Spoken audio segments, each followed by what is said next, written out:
ak Sonko dañu war a waxtaan vraiment affaire yi tout ça. non personne ne vous a reproché ça. bien sûr on m'a reproché que pourquoi ma ni affaire bi dafa war a am discussion et puis dafa war a am dañu war a gérer Sonko parce que sinon problème mën na am. mais parce que da nga infantiliser Diomaye. waaw déglu rek. c'est-à-dire da nga infantiliser Diomaye. non déglu ma d'abord loolu c'est pas vrai. xam nga yéen waa Diomaye aussi il faut ngeen respecter nit ñi. yéen ñii vraiment. tu vois waaw arrêtez de dire man.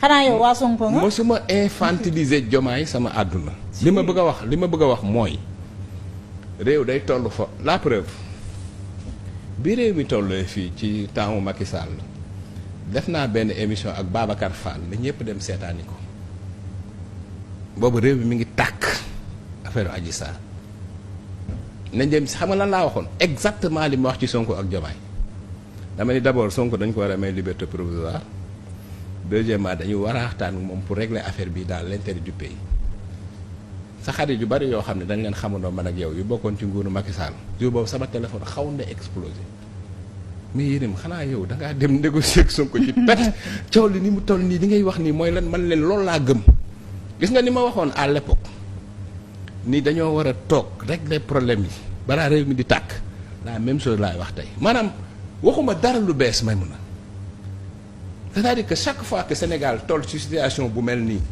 ma xam ne am na risque et que basculement mën na am les mêmes propos là Moussa. si wax nga dara lu bees parce que depuis un mois da nga def ay prédictions. am lu bari loo wax.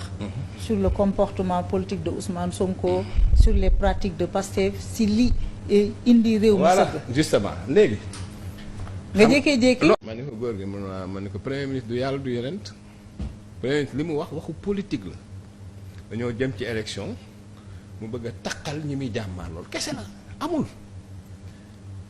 ñu interroger ma ba pare waaj na dañ lay gàddaa bi man ko góor gi mun maa man ko naa la wax ñaari yëf naa man ko bu njëkk bi mooy sincèrement ci kaw suuf yàlla dinañu àtte te affaire bi dina leer fekk yow ngay dund man may dund ma yokkal ko ci leneen mun maa man ko gis nga affaire bii dina indi ci Sénégal crise économique boo xam ne nii yéen ñi fonctionner yéen a koy njëkk ya gis nga criminalité fi ñi ma kaw demoon nañ ba bu ñu demee sax ba bëgg essence kenn porte plainte mooy mujj jënd essence parce que xam nga réew boo taxawee daan ni administration bépp ay faussaires la chiffres yëpp ay chiffres yu faux la mais kat ma fa indi xaalis te pourtant jour boobu suñu émission ba laa ko wax na la lii Ousmane Sonko yëkkati bu ko tegul ci suuf dinañ dem ba dëkk bii nit ñi di lekk ñax mais foofu lañ toll depuis 2 ans lan moo xew te boobu ba léegi FMI mi ngi leen di laaj xam nga waxoon nañ fii man ak yow ma ni la fii ba juin 2024 wax naa la ko y a 1 an duñ jot xaalis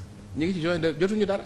ba 2026. te duñ ko nangu de parce que je t'explique une chose FMI ci boppam ils se sont sentis humiliés il faut nga xam loolu parce que looloo ci garaaw. moo tax ma ni monsieur le président Diomaye franchement maa ngi lay féliciter di la encourager ci sa taxawaay parce que taxawaayam dafa rafet. ci démarche am waaw comprendre nga c'est-à-dire que noppi na jàpp na njàmburam waxul comprendre nga am na nag ay feebu politique am.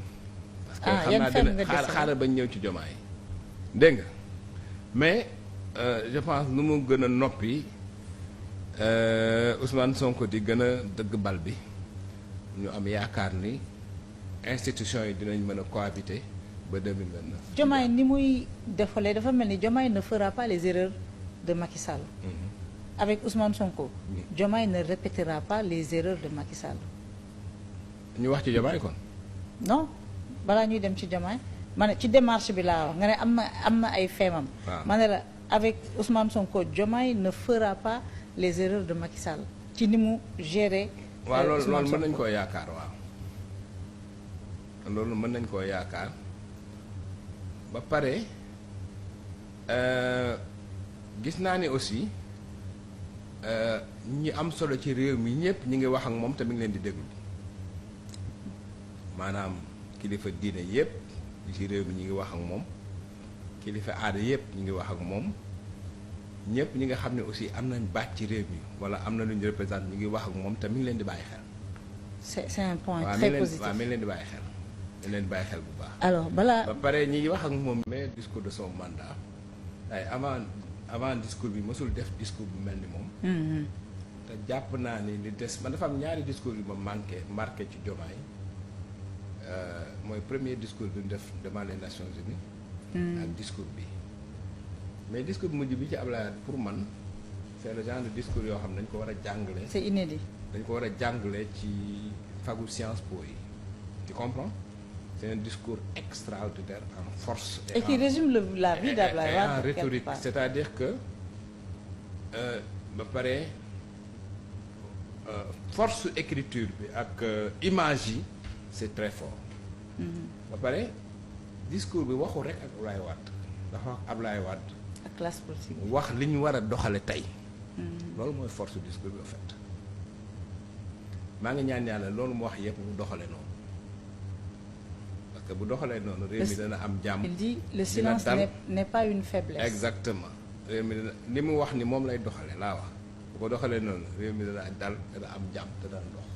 mais le 4 et le 5 tout ce qui s'est passé tout. le Diomaye il est hyper extra intelligent Diomaye man moo ma gën a muus téeméeri junni yoon du ma ni nag dafa jubadi du ma ni dafa dëng parce que sañu ma ko waaye feem yi mu yor ci politique mbaare day im si. day naxaate baadu. dama ne la feem yi mu yor ci politique mbaare day im si. loo ci gis. ku ko xeeb parce que man dama koo observé depuis 2 ans ma ngi koy observé ku ko xeeb xamoo li xew. moo gën a dangereux ci Ousmane Sonko 10 000 fois plus que Macky Sall. ah bon. Diomaye ku neex a dëkk la ndax ni mu ñekkee ci ñëw ci nguur ak ni mu mel gone gu ne mën na koo dëkk mais mbër kaa bi la koy daal. ci wàllu politique. wax naa lu yéeme gis nga ñaanaluma ko mu xeex ak Ousmane Sonko mais bu xeexee ak Ousmane Sonko génn ci xeex boobu indem day ubale làmb ji. Mbadou. day doon roi des arènes lu yàgg a yàgg benn risque rek lay courir pour man benn source d'incertitude majeure lay courir pour man mooy xeexam ak Ousmane Sonko mën naa yàqal ak Ousmane Sonko loo xam ni Macky Sall mën ko woon yàqal mais après loolu mën na yàq ci nguuram loo xam ni